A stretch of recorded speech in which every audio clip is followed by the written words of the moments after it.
Bon, on va s'éclater. Bienvenue dans cette nouvelle vidéo. On va tricoter un gilet. Aujourd'hui, on commence. C'est la première vidéo de la série Pas à Pas. Je tricote le gilet Fluffy Poof de Beata Jevsek. J'arriverai pas à le dire. Avant la fin de cette série, je ne sais pas. C'est un gilet que l'on trouve en téléchargement gratuit sur le site de Hedgehog Fibers et je vous invite à aller télécharger votre patron, l'imprimer ou l'exporter en PDF suivant comment vous avez l'habitude de le faire. Et c'est parti, on regarde ce qui se passe. Alors, ici, on parle tricot, ça c'est sûr.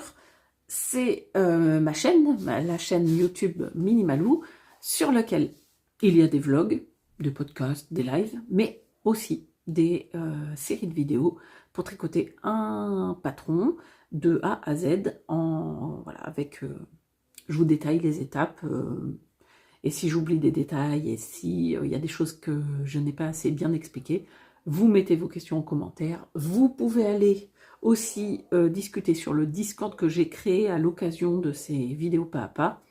Je vous mets tous les liens qui vous seront utiles en barre de description. Et s'il y a des trous, s'il y a des blancs, s'il y a des incompréhensions, on essaye au maximum d'éclairer, de répondre. Moi, mais aussi les autres personnes de la communauté. Il y a généralement une très bonne entente, donc c'est hyper cool. Le gilet Fluffy, on va l'appeler je crois qu'elle l'appelle le pouf, parce que elle met un petit hashtag, la créatrice, j'ai cru voir, oui c'est ça, le pouf Cardi, donc on va l'appeler le pouf. Ça c'est mon patron imprimé, en fait pour vous le détailler, c'est plus facile de l'avoir en impression. De plus en plus, moi je tricote avec les patrons en PDF ou exportés sur l'appli Contrant ou des choses comme ça. Mais quand je fais les vidéos, c'est quand même plus simple. Il y a des jolies photos, mais vous voyez ma cartouche d'encre étant sur la fin, ça ressemble à rien, mais c'est pas grave. C'est pas vraiment le but. Qu'est-ce qu'on se trouve aussi sur ce patron? Alors, c'est un patron, un gilet en simple, en top-down, donc qui se tricote d'en haut vers le bas, stockinette en jersey, cardigan. Alors, vu que c'est un gilet en jersey, ça veut dire qu'on va faire des rangs en droit et des rangs à l'envers. Mais bon, moi, perso, ça me dérange pas. Il y a une mouche qui me gêne. Ça va vous laisser la part belle à la créativité de votre laine. C'est effectivement un petit peu l'idée de ce gilet. Il est très très simple, mais il va pouvoir nous permettre de nous éclater avec notre laine. Plusieurs possibilités. Soit vous le faites en uni, parce que ça vous plaît, parce que ça vous fait un basique. Soit vous le faites dans des coloris très très très très colorés, ça vous plaît. Ça vous fait un moins basique, mais que vous pouvez mettre avec des vêtements, par exemple, très classiques.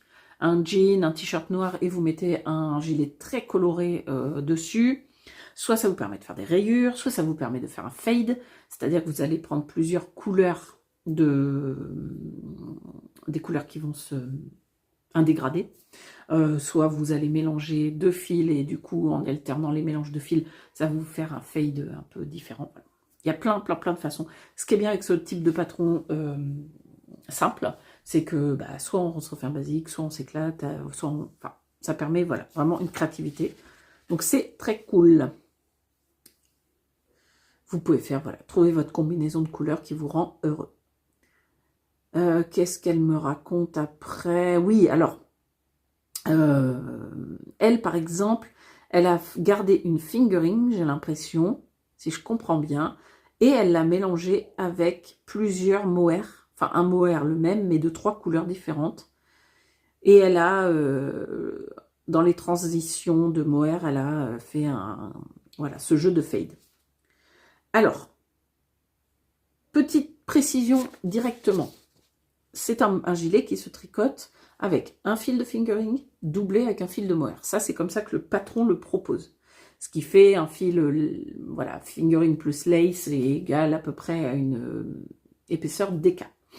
dans les modèles qui sont déjà faits. Il n'y en a pas beaucoup, je crois 73, c'est pas énorme, je crois même moins, je sais plus. C'est pas foufou, il y a pas, pour un patron gratuit, pratique, il aurait pu être tricoté plus souvent, mais non, c'est pas grave, nous on va augmenter du coup le nombre sur Ravelry de projets tricotés à la fin. J'étais en train de me dire, ce serait rigolo de se fixer un objectif, mais vu que je ne me rappelle plus à la base, si c'est 37 par exemple, 73 ou 42 ou 125, j'irai vérifier. On jouera au petit jeu de l'objectif plus tard. Et du coup, je disais, oui, que dans les modèles que j'ai vu tricoter, il y en a qui l'ont tricoté directement avec un fil de DK. Donc ça, c'est une possibilité. Il y en a qui ont tricoté avec un ensemble fingering mohair. Je n'ai pas vu, ou j'ai pas bien vu, des personnes qui l'ont tricoté en fingering simple. Eh ben, je serai la première, ou je suis passée à côté. Parce que moi, je vais le tricoter en fingering simple. C'est une fingering classique, celle de chez Bulbe Bizarre. C'est son coloris La ville qui ne dort jamais. Et c'est un classique parce que c'est c'est même pas un gros fingering, ou c'est un 400 mètres pour 100 grammes. C'est pas spécialement un fil qui gonfle. Et encore que, bon, au blocage, voilà. Mais, pour être sûr de mon coup, j'ai fait un échantillon. Donc, je ne l'ai pas fait avec vous, parce que l'intérêt d'un échantillon, il est moindre, on va dire. Mais j'ai fait mon échantillon hors caméra pour vous le présenter directement. Je pense qu'il va être indispensable que vous fassiez un échantillon d'abord parce que c'est un gilet, et moi je vous recommande de faire un échantillon. Le gilet, ça permet de l'avoir à la bonne taille, de ne pas s'amuser à tricoter une grande partie de son projet et de se retrouver avec un truc qui est trop petit ou beaucoup trop grand. Ça, c'est un premier truc, mais ça permet aussi de vérifier votre tissu et de savoir s'il vous convient. Donc, voilà. Moi, est-ce qu'il me convient, mon tissu? Oui. Il est un poil déjaugé, mais il me convient. C'est-à-dire que si je le mets comme ça, là, il est bloqué. Hein. Lavé, bloqué, mesuré. Voilà. Est-ce qu'on peut... Hop, je voudrais le faire tenir. Voilà. Moi, j'aime bien. Est-ce qu'il me couvre? Est-ce que vraiment le rendu est trop aéré ou trop serré? Voilà. C'est dans le patron. Beata Jezek préconise des aiguilles numéro 4. Ouais, des aiguilles numéro 4. C'est les mêmes aiguilles. Oui, les mêmes aiguilles avec la technique du Magic Loop pour tricoter les manches en rond. Si vous préférez des doubles pointes. Voilà. Ajuster la taille des aiguilles pour obtenir la jauge correcte. La gauge. D'ailleurs, c'est pas jauge, c'est gauge. C'est l'échantillon. Et l'échantillon, elle nous dit quoi? 21 mailles pour 28 rangs en 4 mm. En jersey, maille jersey, bloqué légèrement après avoir été lavé et avec une lessive lavé séché. Voilà. Qu'est-ce qu'on peut regarder d'autre? Bon, il y a les abréviations. Donc, il y a RS. C'est un patron en anglais. Je vous ai pas dit, au fait. C'est un patron en anglais. Mais bon, on va s'en sortir. Hein.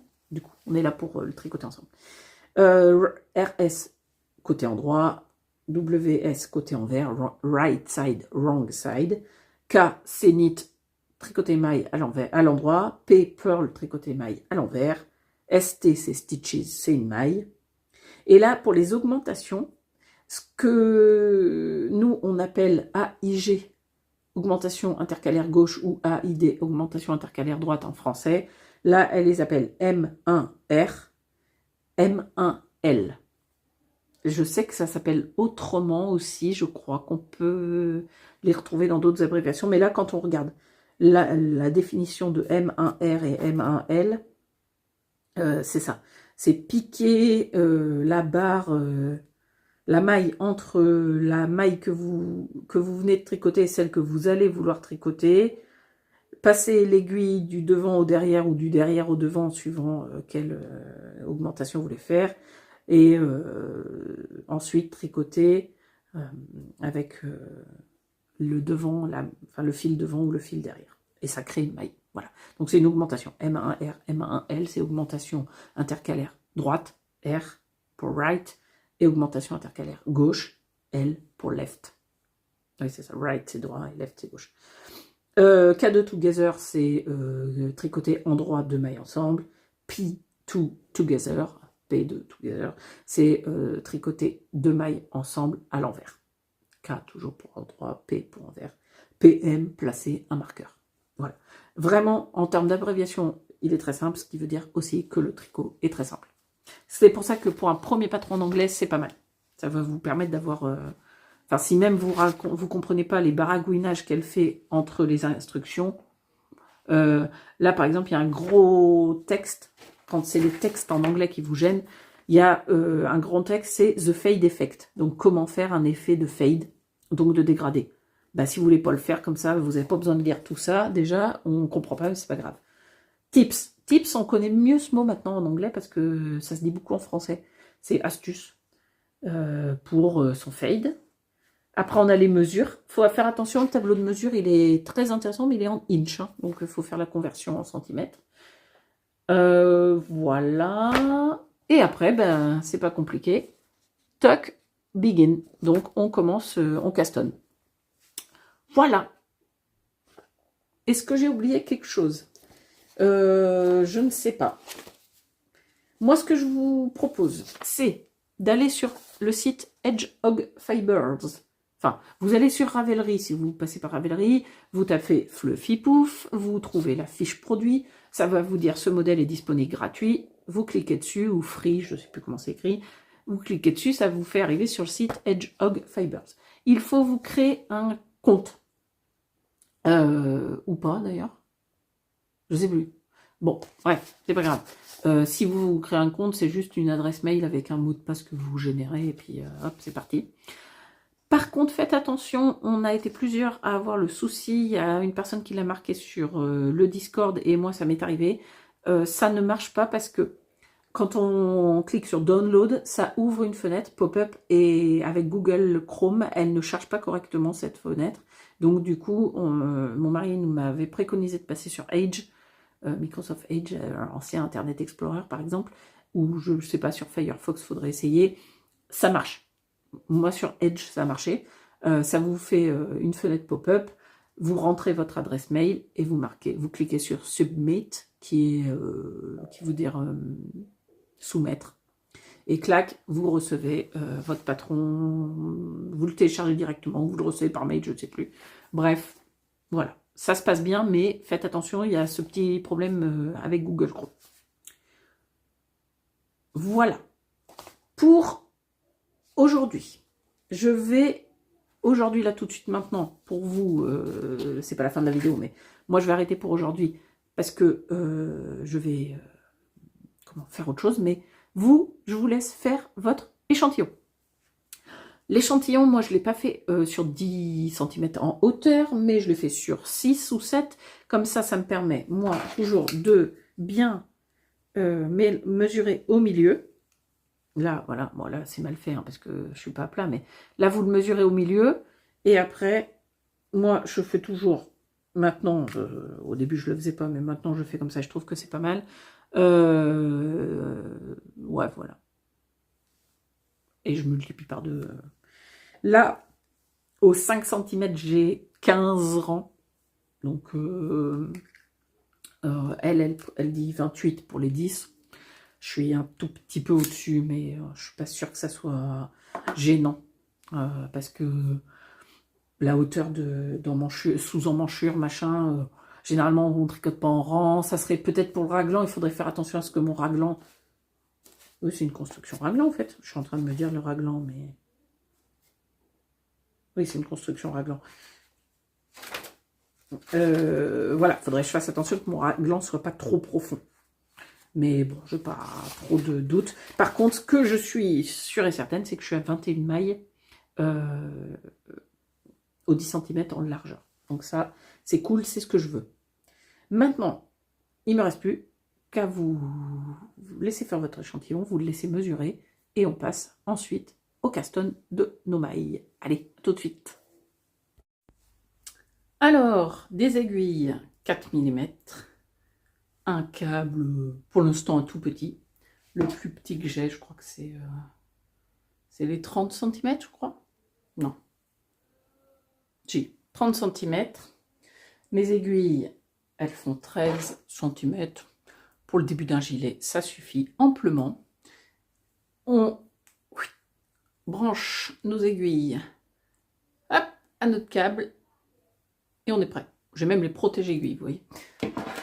C'est un peu trop. Il n'y en a pas besoin. Un petit crayon, sa pelote de laine, son patron. Alors, le gilet, le pouf, le fluffy pouf, moi personnellement, je le tricote pour ma belle-mère et nous avons discuté ensemble du fait que je lui choisis, que nous avons choisi que je vais lui tricoter la taille L. Donc la taille L, ça correspond 1, 2, 3, à la 4e taille du patron. Ça fait une circonférence de buste de 42 pouces. En fait, elle dit que les 2 pouces, en fait, il y a écrit 40-42, mais la mesure finale du gilet est de 42. Donc, c'est l'aisance. Elle compte l'aisance, en fait, là-dedans. 42 pouces, ça correspond à 101 cm, je crois. Un truc comme ça. Voilà, donc, moi, je prends mon petit crayon et j'entoure sur le patron tous les chiffres que j'ai besoin. Je vais vous montrer, du coup. On va tourner la caméra et on va commencer de toute façon.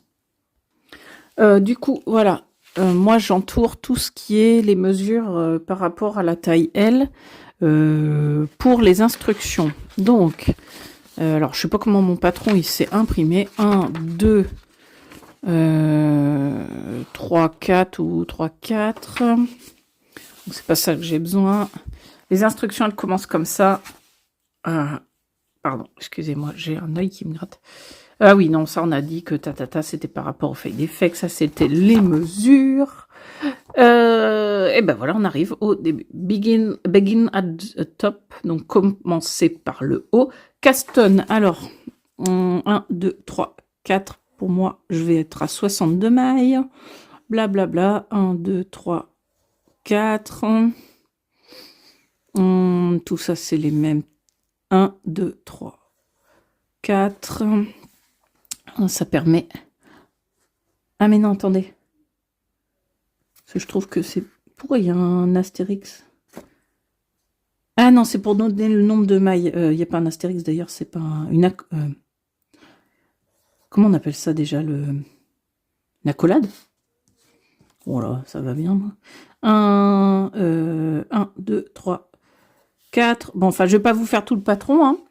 Je le ferai hors caméra, mais voilà. Moi, je vous conseille de faire ça pour être sûr que vous trouvez bien votre nombre de mailles. Donc, caston, 62 mailles.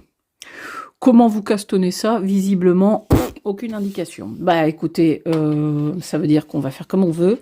Donc, pour moi, ce que je vais faire, c'est que je vais faire un long tail caston. Donc, pour faire un long tail caston, vous trouvez plein de vidéos sur les internets, si vous avez besoin. Mais, alors, ma ficelle, elle va être contente, Pauline, de chez Bulbe Bizarre, si j'appelle sa laine de la ficelle.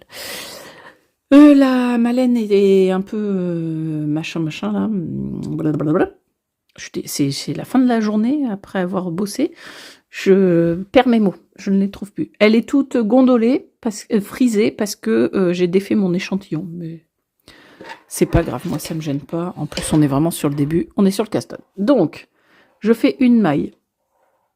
Hop là, je suis un peu trop, excusez-moi. Je fais une maille, je fais ça, je vous remontre. hop, hop, vous voyez, on fait un balancier avec son pouce. On va chercher le fil qui est devant, là. On va chercher celui qui est derrière. Et on ramène devant, derrière, et on ramène devant, derrière. On ramène au milieu de la boucle, en fait. On est en train de former une boucle. On va chercher et on ramène. Hop, je vais essayer que cette aiguille ne traîne pas sur la table pour pas vous faire péter les oreilles. Et on en fait, alors on est un peu souple, hein. On va pas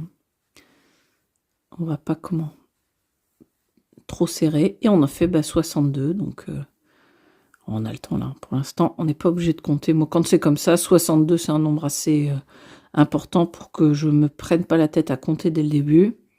J'en monte un petit paquet, et quand je pense que j'en suis à peu près à 62, je recompte.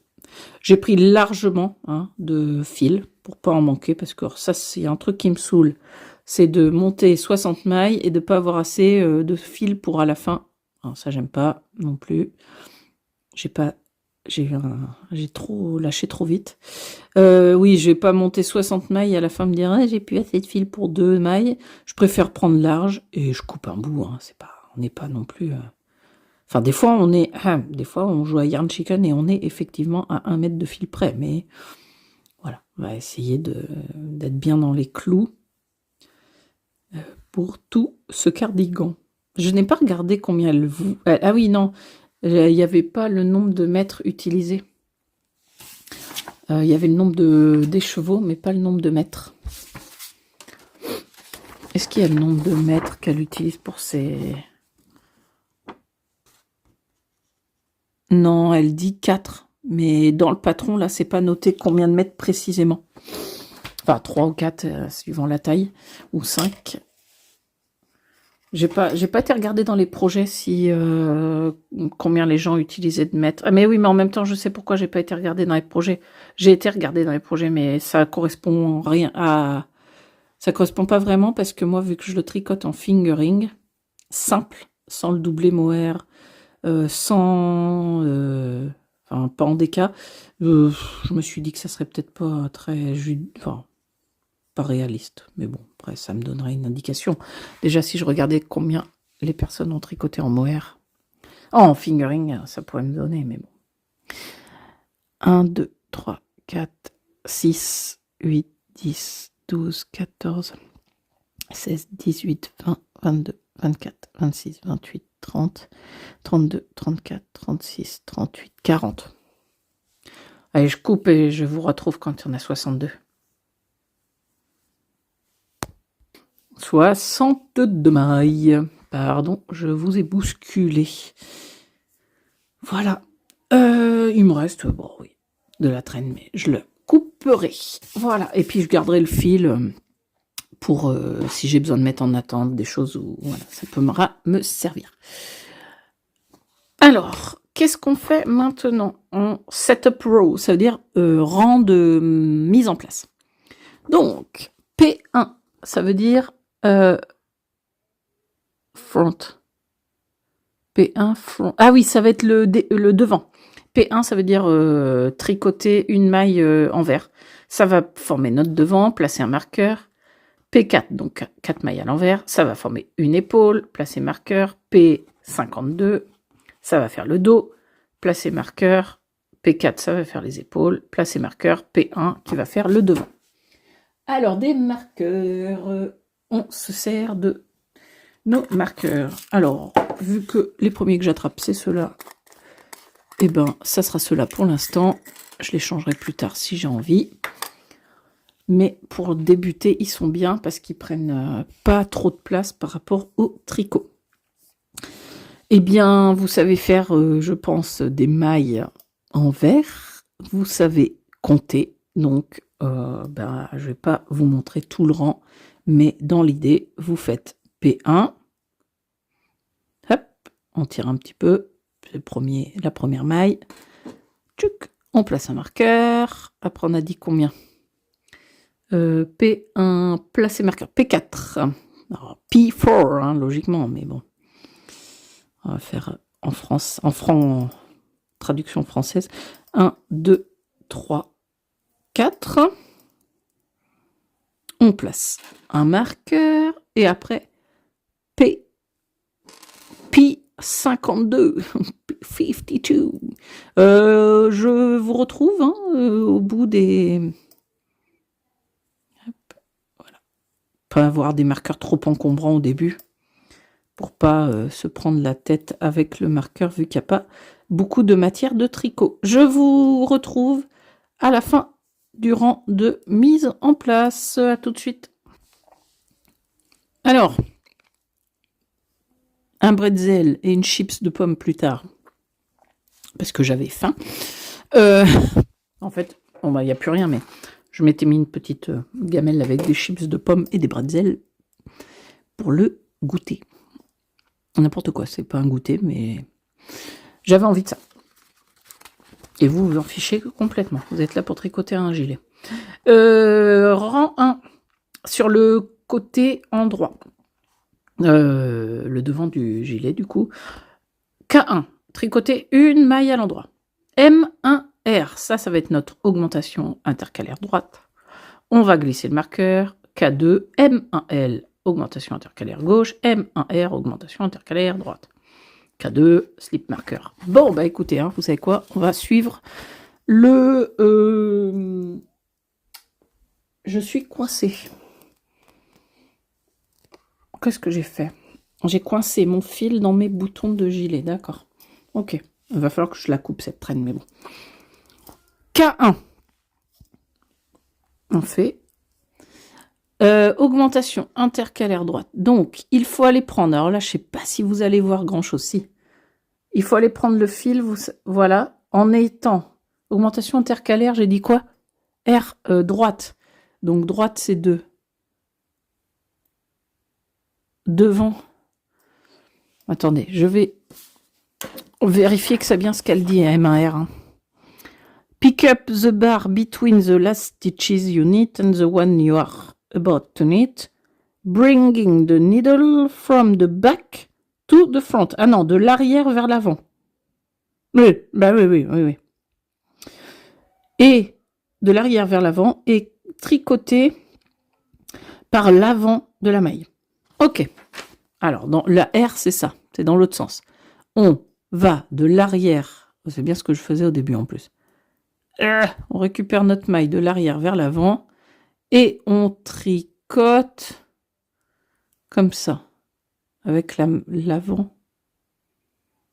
Non, c'est... Oh là là, Marlène, réfléchis, concentre-toi. Donc, de l'arrière vers l'avant et on tricote avec cette aiguille, forcément. Je me trompais d'aiguille. Et on tricote avec l'aiguille.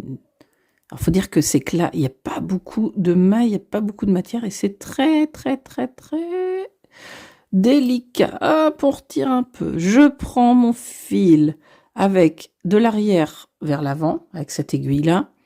Je viens tricoter la maille par l'avant, donc avec cette aiguille-là. Et voilà, j'ai M1R. Slip marker. Ah mince! Je l'ai coincé. Comment j'ai fait ça? Comment j'ai pu coincer mon marqueur dans la laine, moi? Ah ben ah non, je sais pas. Ah punaise, oui, d'accord.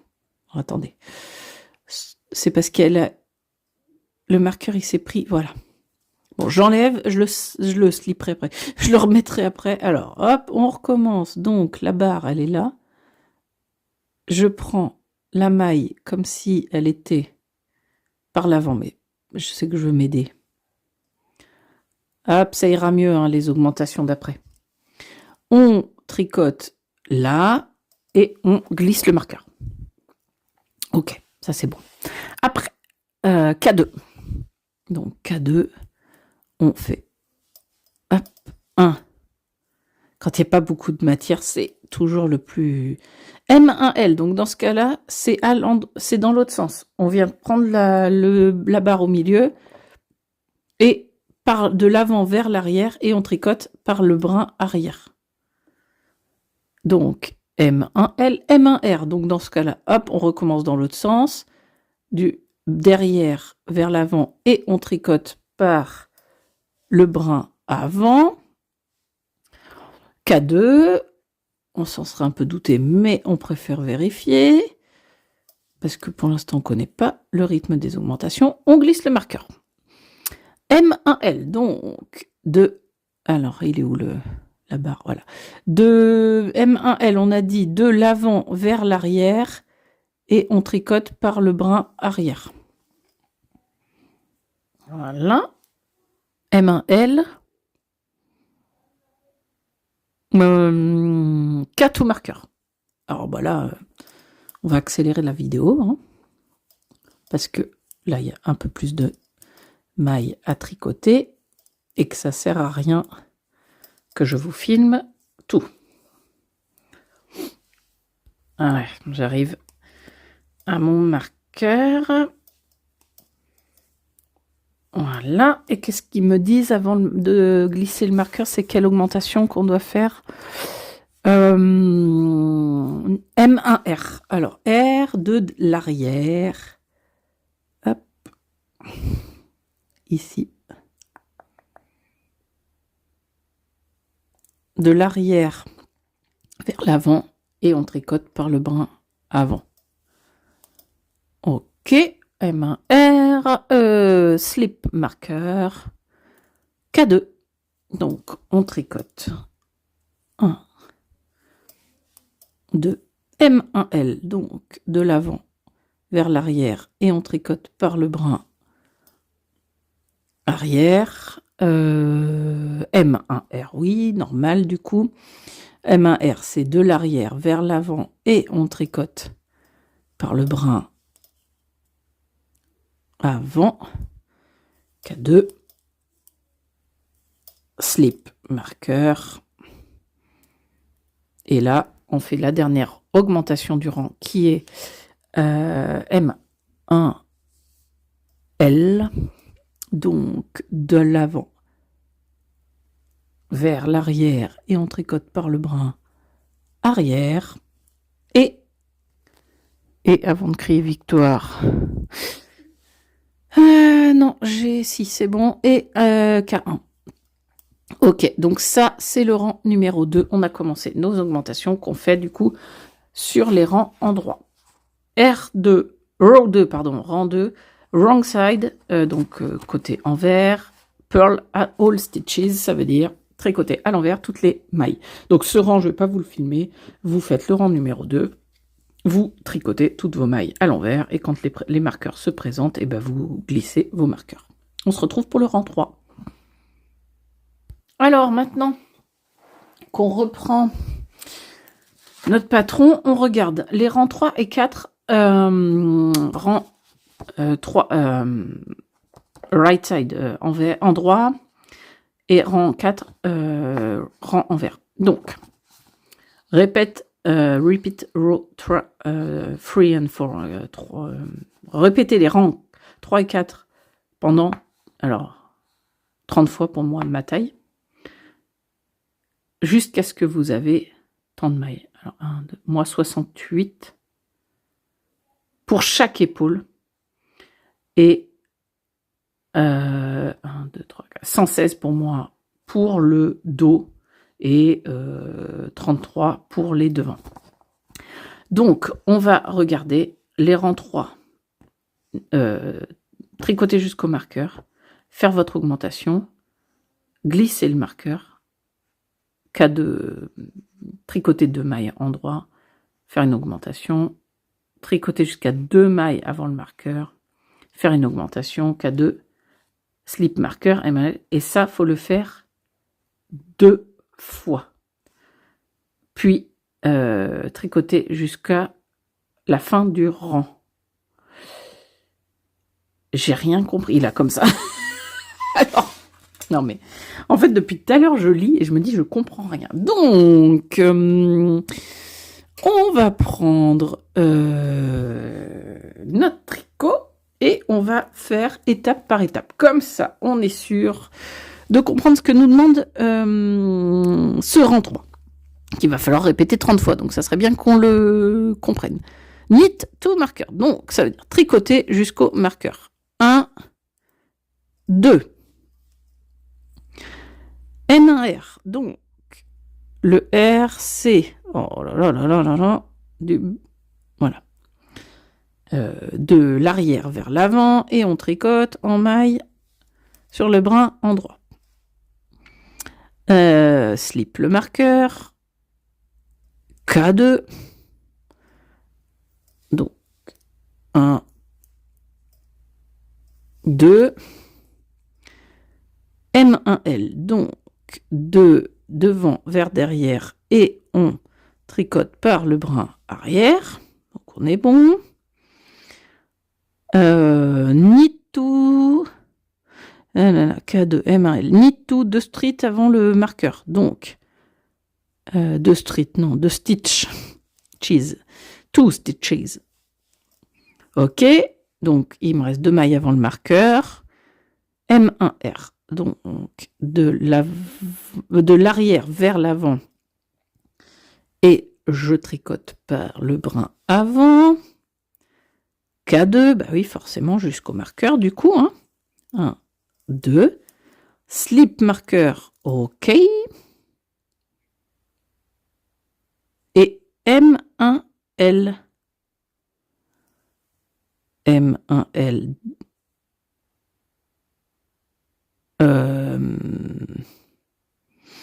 M1L, c'est... j'ai un trou. D'avant vers l'arrière et je tricote par le brin arrière. Et après, twice, donc ça veut dire 2 fois. Donc après, ok, knit to marqueur. Donc après, c'est que c'est pas la même, d'accord. Donc ok, on le refait une deuxième fois, ça. On tricote jusqu'au marqueur, notre augmentation, on slip le marqueur de K2, nanana. Oui, donc ça c'est bon. Ok. Ça nous fait, à chaque rang, on augmente de 8 mailles. Ce qui fait qu'au premier rang, par exemple, on a 78 mailles sur nos aiguilles. Le rang 4, c'est tout tricoté à l'envers. Et le rang, on répète les rangs 3 et 4 pendant tant de mailles. Ça, c'est ok. Je vais vous laisser finir votre rang 3, tricoter votre rang 4 et répéter vos rangs 3 et 4.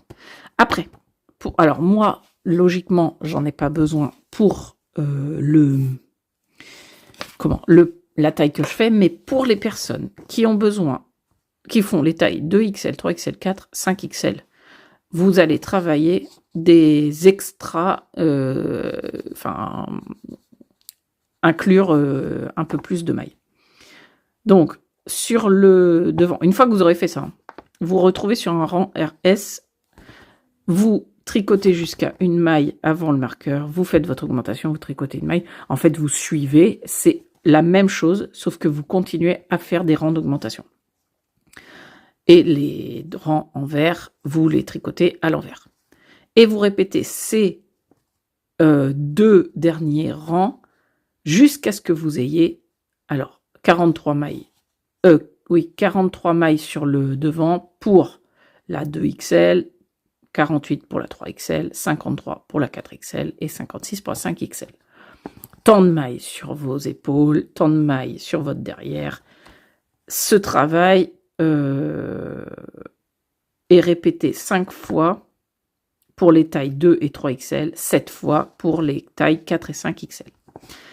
Et après, on arrive là, diviser les épaules du corps, séparer les épaules du corps. Et voilà. Et donc, séparer les épaules du corps, les manches, les épaules. Les manches, depuis tout à l'heure, je dis sleeve, c'est épaules. Non, c'est manches. Vous avez compris. C'est ça que je voulais dire. Donc, la séparation du corps et des manches, et ben ça sera sur la vidéo numéro 2. Voilà, j'ai aucune idée de la longueur de cette vidéo là par rapport à l'intro que je vous ai faite, l'échantillon et le caston, mais déjà, je trouve que pour les grandes tailles, par exemple, vous avez quand même de quoi faire des rangs, donc on va pas charger la mule, comme dirait l'autre. Moi, ça va me laisser le temps de tricoter mon début de raglan, enfin mon raglan en fait. 30 répétitions, c'est pas beaucoup si on va par là, mais ça fait au fur et à mesure, les mailles vont augmenter, les rangs, le nombre de mailles sur les rangs vont augmenter. Donc, je veux me laisser le temps tranquille de pouvoir le faire et que les vidéos aient un rythme correct. Voilà. Donc, pour cette première vidéo, c'est cette étape-là que vous allez faire.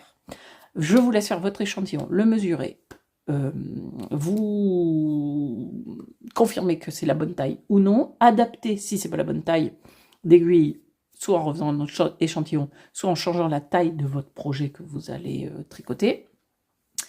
Je vous laisse castonner, faire votre raglan avec les instructions qui sont voilà, que nous venons de détailler, et on se retrouve le je sais plus quelle date, je vais vous dire ça de suite. Et ben voilà, on se retrouve le 10 mars dans un mois tout pile pour tricoter la suite du projet.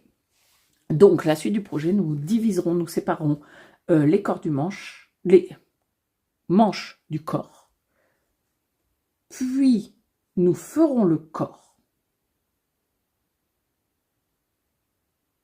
Et après, la troisième vidéo, nous ferons les manches. En fait, ce patron est très simple. Je bug parce que je me dis, bah, c'est tout. Bah ouais, en fait, c'est tout. C'est tout parce que c'est un patron assez simple, en fait.